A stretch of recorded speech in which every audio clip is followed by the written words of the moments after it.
Just a quick video, guys. Well, I say a quick, I was hoping it'd be quick, but I was hoping to do it in real time as well, so you can see the main things to look out for. So a big question is how to strip a beech stock, specifically lacquered. This one's a TX200,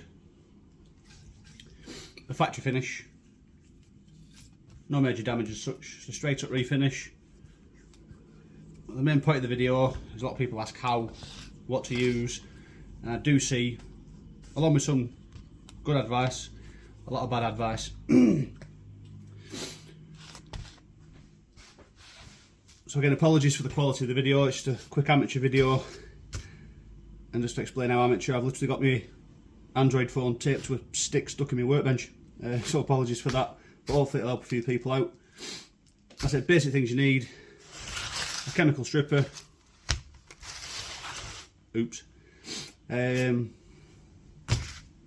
either a blunt penknife, a blunt scraper. The knife's easier, it's easier to sort of get around the curves of the stock. Some grade 4 wire wool, and then if you've got checkering and stippling, very fine brass brush, soft.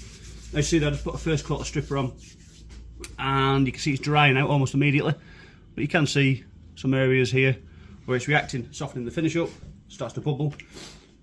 So the main thing is not to leave it unattended or wrap it in cling film for 24 hours, because it's not necessary. So when you see it drying out, simply put more stripper on. It is a messy process. This looks even more untidy because I'm trying to keep it in sort of sight of the camera. So for reference, the stripper I use is Paramorse. From my experience, one of the sort of best ones out there currently. And as you can see, just keep applying your stripper. Either use a paintbrush or one of these sort of varnish mops. So again, it's nice and wet. And once again, you can see this reaction starting to happen. And again, areas where the stripper's drying out. Again, when it's dry, just wet it again. It's the old sort of phrase I was brought up on, in my apprenticeship at least, was if it's wet it's working. And again, as you can see there, we're starting to get this sort of yellow browny effect there where it's bubbling through. Just keep wetting it.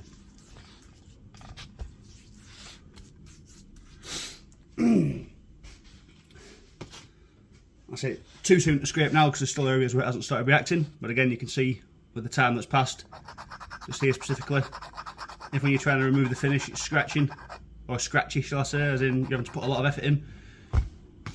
Just quit that and keep wetting it. In no time at all the finish will just melt and be easily removable. That doesn't go for every stock because all the different lacquers and whatnot they use. Some will take longer to react than others. As you can see, they're now reacting nicely on this side. Rather than trying to rush, just keep wetting it. It does look kind of wasteful, but essentially you're trying to melt the finish from the stock so it can easily be removed rather than having to put a lot of effort in scraping it off, because in doing so you can damage the wood, bruise the wood, scratch the wood, and it's not really necessary. Just keep it wet.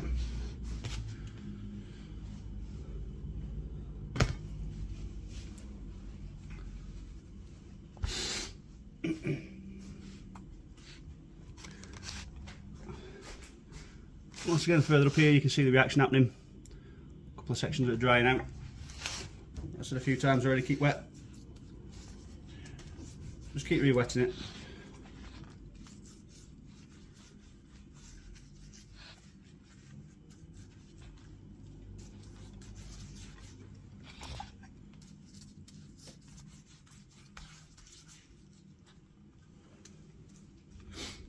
Also as well, in case anyone's thinking, I'm not just doing half the stock at a time for the sake of being on camera.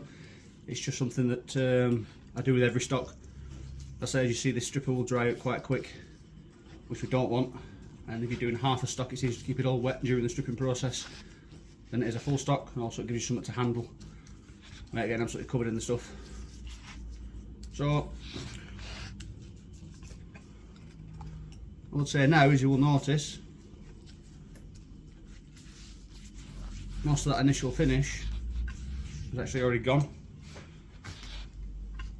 But still, coming with a blunt penknife and just gently, and you'll notice that with no effort at all that finish has melted. Just go around with the penknife very gently. I say there'll be areas that are a bit more stubborn than others. And again, if you do come across anything that requires more effort, and as luck would have it, that's the shop bell, so I'm going to have to go and serve a customer. I do apologise. So it can be a few parts, there's no doubt. See you soon.